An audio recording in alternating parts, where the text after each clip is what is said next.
వెంకటపుర గ్రామ ప్రజలందరికీ నమస్కారం. నా పేరు అఖిల్. ముఖ్యంగా ఈ వీడియో చేయడానికి గల కారణం ఏంటంటే, ఇప్పుడు గ్రామాల్లో కానీ, రాజకీయాల్లో కానీ, బయట ఎక్కడైనా మన గ్రామాల్లో కానీ కాళేశ్వరం గురించి అందరూ చర్చించుకుంటున్నారు. అసలు ఏంటి అది అనేసి. ఇప్పుడు ఎక్కడో ఉన్న కాళేశ్వరం ప్రాజెక్టు నుంచి మన ఊరి వరకు నీళ్లు ఎలా వస్తున్నాయి, ఏ మార్గ మధ్యంలో వస్తున్నాయి, ఎన్ని ఊర్లను దాటుకుంటూ వస్తున్నాయి, ఎలా వస్తున్నాయి అన్న విషయాన్ని మనం ఈరోజు ఈ వీడియో ద్వారా తెలుసుకునే ప్రయత్నం చేద్దాం. ఒక శాటిలైట్ వీడియో ద్వారా నాకు తెలిసిన దాంట్లో మన గ్రామ ప్రజలకు తెలియజేయడం జరుగుతుంది. దయచేసి ఈ వీడియో మొత్తం పూర్తిగా చూడాలని కోరుకుంటున్నాను. ఇది మనం చూసుకున్నట్టయితే ఇది మన ఇండియా మ్యాప్లో ఇక్కడ రెడ్ కలర్ చుక్కలతో ఉన్నది మన తెలంగాణ, దానికి కింద ఆంధ్రప్రదేశ్, పక్కన కర్ణాటక, దాని మీద మహారాష్ట్ర, కుడివైపున ఛత్తీస్గఢ్ ఉంది. మనం చూసుకున్నట్టయితే అసలు కాళేశ్వరం ప్రాజెక్ట్ తెలంగాణలో ఎక్కడుంది? ఎక్కడో ఉన్న కాళేశ్వరం ప్రాజెక్ట్ నీళ్లు మన వెంకటాపురం చెరువు వరకు ఎలా రాగలుగుతున్నాయి అన్నది మనం ఈ మ్యాప్ ద్వారా చూసే ప్రయత్నం చేద్దాం. తెలంగాణకు కాళేశ్వరం ప్రాజెక్ట్ అన్నది తెలంగాణకు తలాపున గోదావరి కానీ, గోదావరి మీద కాళేశ్వరం కానీ తలాపున ఉంది. మనం ఎన్నో పాటలలో వినే ఉంటాం. తెలంగాణకు తలాపున గోదావరి పారుతున్నా కానీ మన నేలలు ఎండిపోతున్నాయి అన్న పాటలు ఎన్నో కానీ మనం వింటూనే ఉంటాం. అయ్యన్నిటిని ఉద్దేశంగా పెట్టుకొని ఇక్కడ కాళేశ్వరం ప్రాజెక్ట్ అన్నది కట్టడం జరిగింది. అసలు ఎక్కడ ఉంది కాళేశ్వరం ప్రాజెక్ట్? సో ఇది చూసుకున్నట్టయితే మన తెలంగాణ మ్యాప్. ఇక్కడ బ్లూ టిక్లో ఉంది హైదరాబాద్, అండ్ కొంచెం పక్కన మనకు వరంగల్ అది ఇది ఉంటుంది. అది వేరు, తర్వాత మాట్లాడుకుందాం. తెలంగాణకు తలాపున మన తెలంగాణలో గోదావరి నది ప్రవహిస్తూ ఉంటుంది. మన తెలంగాణలో బాగా వర్షాలు పడ్డప్పుడు ఇది మన తెలంగాణలో ప్రవహించే గోదావరి నది.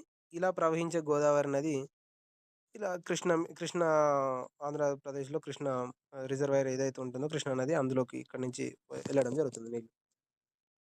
ఇప్పుడు మన తెలంగాణలో వర్షాలు పడడం లేదు.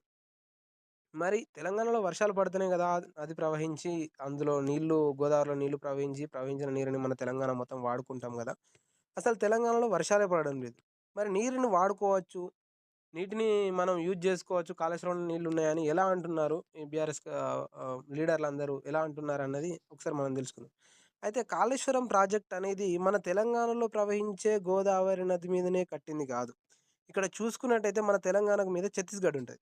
ఆ ఛత్తీస్గఢ్ కాంచి మనకు ఒక జీవనది, ఇది చూసుకున్నట్టయితే ఛత్తీస్గఢ్ నుంచి ప్రవహించే జీవనది అంటే సంవత్సరంలో 365 రోజులు ఉంటే ఆ 365 రోజులు భారీ మొత్తంలో కాకుండా ఎంతో కొంత నీరు ఆ నది ద్వారా ప్రవహించడం జరుగుతుంది. ఎప్పటికి నీళ్ళు అందులో నుంచి వస్తూనే ఉంటాయి. దాన్ని గమనించి దాన్ని దృష్టిలో పెట్టుకొని బీఆర్ఎస్ ప్రభుత్వం చేసిన పని ఏంటంటే ఇది కాళేశ్వరం. ఇది మన త్రివేణి సంగరం. అక్కడ ఒక మనకు కాళేశ్వరం అనే గుడి ఉంటుంది. ఆ గుడికి మనం అప్పుడప్పుడు వెళ్ళినప్పుడు కూడా అక్కడ త్రివేణి సంగమం చూస్తుంటాం.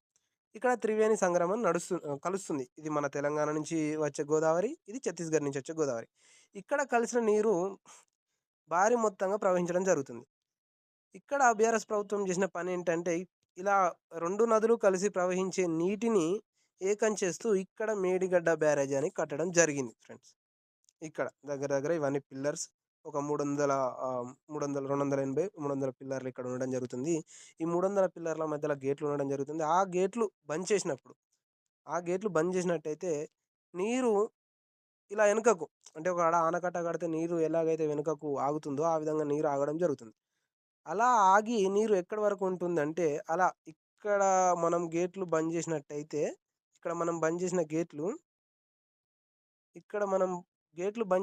నీరు ఇక్కడ వరకు ఆగడం జరుగుతుంది. ఇక్కడ ఆగిన నీటిని పంపుల ద్వారా, ఇక్కడ ఏర్పాటు చేసింది పంప్ హౌస్, ఇక్కడ ఆగిన నీటిని ఈ పంపుల ద్వారా ఈ అన్నారం బ్యారేజ్లోకి ఎత్తిపోయడం జరుగుతుంది.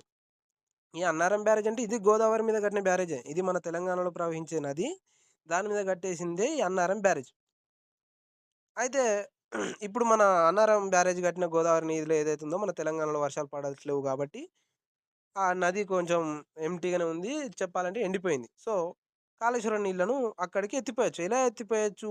ఇక్కడ జీవనది ప్రవహిస్తుంది, వేరే రాష్ట్రం నుంచి వచ్చే జీవనది నీరు వస్తున్నాయి. ఇప్పుడు చెప్పాలంటే ఛత్తీస్గఢ్లో వర్షాలు కూడా బాగా పడుతున్నాయి. ఆ నది ఇంకా బాగా ఎక్కువ మొత్తంలో ప్రవహిస్తుంది. మన రాష్ట్రంలో వచ్చే నీరు కాదు, ఛత్తీస్గఢ్ నుంచి వచ్చే నీటిని ఇక్కడ కాళేశ్వరం పంప్ హౌస్ల ద్వారా లిఫ్ట్ చేసి మన తెలంగాణలో ప్రవహించే నదిలోకి ఎత్తిపోయడం జరుగుతుంది.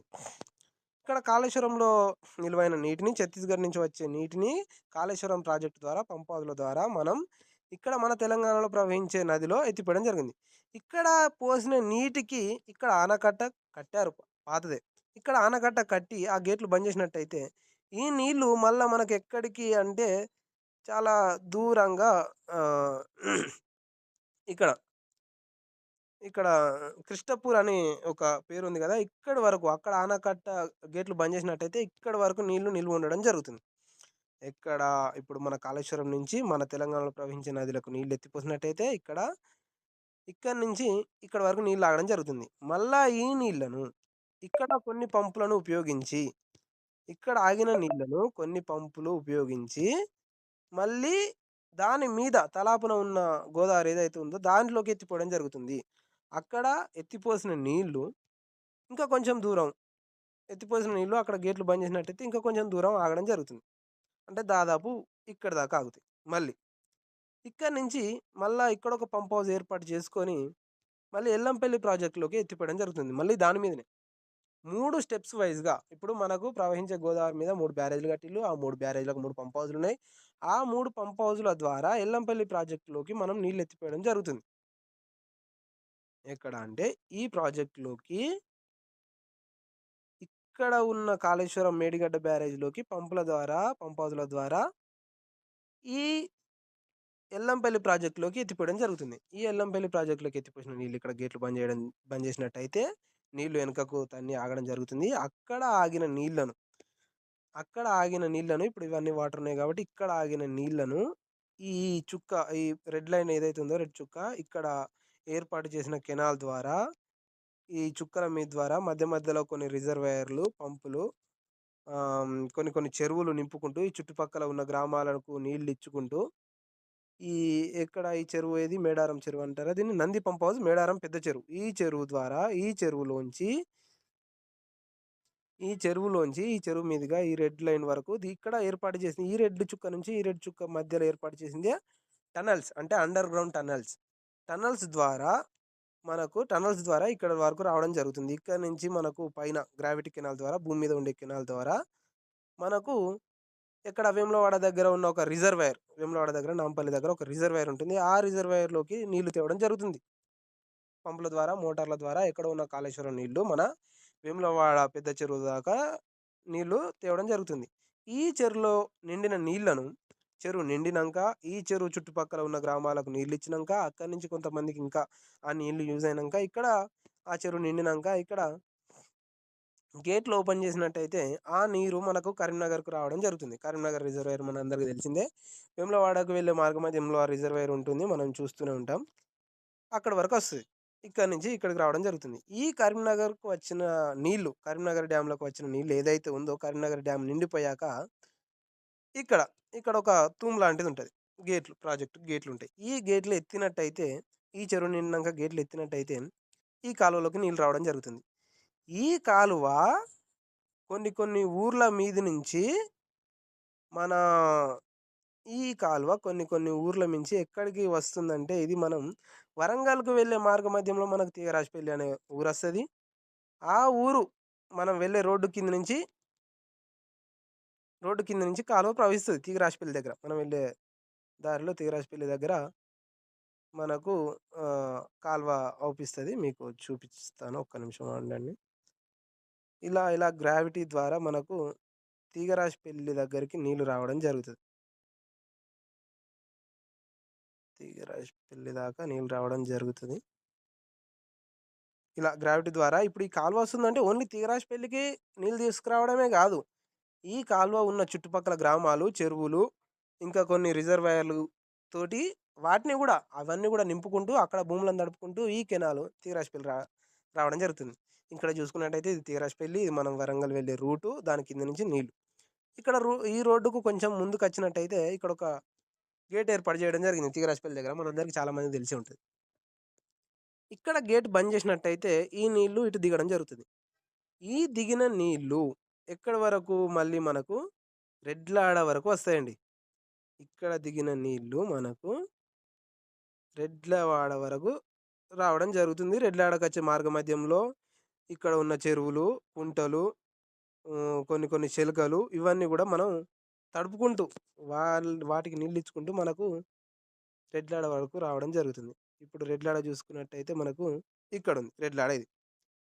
ఈ కెనాల్ తిగరాజపల్లి కాడ మనం వచ్చే కాలువకు ఆనకట్టగా గేట్లు దించినట్టయితే ఆడ దిగిన నీళ్లు రెడ్లాడ వరకు రావడం జరుగుతుంది. రెడ్లాడ మీద నుంచి తుమ్మల చెరువుకు రావడం జరుగుతుంది. తుమ్మల చెరువు అలుగుబడ్డప్పుడు మనకు వెంకటాపురం చెరువులోకి కూడా నీళ్లు రావడం జరుగుతుంది. వెంకటాపురంలోకి చెరువులకు నీళ్ళు వచ్చినాక చెరువుల కింద ఉన్న పొలాలు అవి ఇవి పండుతాయి. మరి ఇంకా మీదికి ఇప్పుడు మన క్రషర్ కాడికి నీళ్ళు వస్తున్నాయి. అక్కడికి ఎలా వస్తున్నాయి? ఈ రెడ్లాడకు కొంచెం ముందునే మనకి ఇక్కడ ఇంకొక ఆనకట్ట ఉంటుంది కెనాల్ మీద. ఇక్కడ కట్టు కట్టినట్టయితే ఈ కెనాల్లోకి నీళ్లు దిగడం జరుగుతుంది. ఈ దిగిన నీళ్లు కాలువ ద్వారా సాయిరెడ్డిపల్లె గ్రామం మీద నుంచి తండాల మీద నుంచి మనకు క్రషర్ దాకా రావడం జరుగుతుంది. ఎక్కడుంది క్రషర్? మనకు ఇక్కడ ఉంది క్రషర్. ఇక్కడ క్రషర్ ఉంది. ఇది క్రషర్. ఈ క్రషర్ మీద నుంచి నీళ్ళు వచ్చి ఇక్కడ దేశినేని ఎంకన్న పొలం ఉంటుంది. ఆ పొలం వరకు రావడం జరుగుతుంది. ఇక్కడ పొలం మీద ఆనకట్ట కట్టినట్టయితే ఇక్కడ నుంచి గుండెనేలయ శెలక మీదుగా కూడా అక్కడ రోడ్డు వరకు మనకు నీళ్లు రావడం జరుగుతుంది. ఇది కాళేశ్వరం ఎక్కడ ఉన్న కాళేశ్వరం మన వెంకటాపురం వరకు నీళ్ళు ఎలా రాగలుగుతున్నాయి అంటే ఇప్పుడు నేను చూపెట్టిన విధంగా రిజర్వాయర్ల ద్వారా, పంప్ హౌస్ల ద్వారా, మోటార్ల ద్వారా, గ్రావిటీ కెనాల్స్ ద్వారా ఇక్కడ ఉన్న మన వెంకటాపురంకు ఇక్కడ ఉన్న కాళేశ్వరం నీళ్లు అందించడం జరుగుతుంది. ఇక్కడ ఉన్న కాళేశ్వరం నీళ్లు వెంకటాపురం వరకు వచ్చే మార్గ మధ్యంలో రిజర్వాయర్లు, కెనాల్స్, సర్జ్ పూల్స్ అనే కొన్ని ప్రాజెక్టులను ఉపయోగించి ఆ చుట్టుపక్కల ఉన్న గ్రామాలకు కూడా నీళ్ళు ఇవ్వడం జరుగుతుంది. ఇదంతా జరిగే ప్రక్రియకు పెట్టిన పేరు కాళేశ్వరము. ఇప్పుడు ఏదైతే నేను ఇక్కడ రెడ్ చుక్కలు ఉన్నాయో ఇవన్నీ కూడా కాళేశ్వరంలో భాగమైన ప్రాజెక్టులే. ఈ ప్రాజెక్టులు కొన్ని అది వరకు ఉన్న కాంగ్రెస్ గవర్నమెంట్ కట్టింది. వాటిని కూడా కొన్ని కట్టి ఉన్న ప్రాజెక్టులను దృష్టిలో పెట్టుకొని వాటికి అనుసంధానంగా కొన్ని ప్రాజెక్టులను కట్టి అన్ని ప్రాజెక్టులు యూజ్ అయ్యేలా, కట్టిన కట్టడాలు వృధా కాకుండా అన్ని ప్రాజెక్టులు యూజ్ అయ్యేలా ఆలోచించి కట్టిందే కాళేశ్వరము. కాళేశ్వరము అంటే కేవలం ఇక్కడ ఒక ఆనకట్ట కట్టి అక్కడ కొన్ని నీళ్ళు ఆపి ఆ చుట్టుపక్కల ఉన్న గ్రామాలకు నీళ్ళు ఇవ్వడం కాదు. ఇక్కడ ఆనకట్ట కట్టిన నీళ్లను పంపుల ద్వారా, మోటార్ల ద్వారా మన వెంకటాపురమే కావచ్చు, హైదరాబాదే కావచ్చు, తెలంగాణ మొత్తం మన తలాపున గోదావరి ఉన్నదన్నప్పుడు అది మన ఒంట్లో నీళ్ళు ఎక్కడికైనా ప్రవహించవచ్చు. మనం నెత్తి మీద పోసుకున్న నీళ్ళు కాళ్ళ వరకు ఎట్లయితే వస్తాయో ఆ విధంగా డిజైన్ చేసి కట్టిందే కాళేశ్వరము. కాబట్టి ఇప్పుడు మన వెంకటాపురం మన తెలంగాణలో వర్షాలు పడకపోయినా కానీ ఇప్పుడు మన లీడర్లు ఏమంటున్నారు? కాళేశ్వరం కట్టింది భవిష్యత్తును ఆలోచించి ముందు ఫ్యూచర్లో ఇప్పుడు మనకు ఏదైతే వర్ష ప్రభావం చక్కగా లేదో ఈ సందర్భంలో కూడా కాళేశ్వరం మనకు చేసే మేలు ఏంటిదంటే వేరే రాష్ట్రంలో వర్షాలు వస్తే ఆ వర్ష ప్రభావంతో వచ్చే నీటిని మన రాష్ట్రంకు యూజ్ చేసుకునే ప్రక్రియనే కాళేశ్వరం ప్రాజెక్టుగా డిజైన్ చేయడం జరిగింది. సో అది ఫ్రెండ్స్, ఎక్కడో ఉన్న కాళేశ్వరం నీళ్ళు మన గ్రామం వరకు ఆ విధంగా రావడం జరుగుతుంది. వచ్చే మార్గ మధ్యంలో కూడా మనలాంటి ఎన్నో గ్రామాలు చెరువులు కానీ రిజర్వాయర్లు కానీ నింపుతూ బాహుబలి మోటార్ల ద్వారా కావచ్చు, పంపుల ద్వారా కావచ్చు, అండర్ గ్రౌండ్ టనెల్స్ ద్వారా కావచ్చు, రిజర్వాయర్ల ద్వారా కావచ్చు, గ్రావిటీ కెనాల ద్వారా కావచ్చు నీరు ఆ విధంగా కాళేశ్వరం నుంచి ప్రయాణిస్తూ మార్గ మధ్యంలో ఎన్నో రిజర్వాయర్లు నింపుతూ, చెరువులు నింపుతూ, ఎన్నో చిలకలను తడుపుతూ మన గ్రామం వరకు రావడం జరుగుతుంది. ఇంకా మన గ్రామాన్ని దాటి కూడా ఇంకా ముందుకెళ్తే ఆ విధంగా తెలంగాణలో చాలా వరకు ఆ విధంగా కాళేశ్వరం ప్రాజెక్ట్ నీళ్లు పారించడం జరుగుతుంది. ఇది అసలు నిజాలు నాకు తెలిసిన దాంట్లో మీకు తెలియజేయడం జరిగింది. నాకు తెలిసి ఈ వీడియో మీ అందరికీ అర్థమైంది అని అనుకుంటున్నాను. Thank you friends, thank you. జై తెలంగాణ.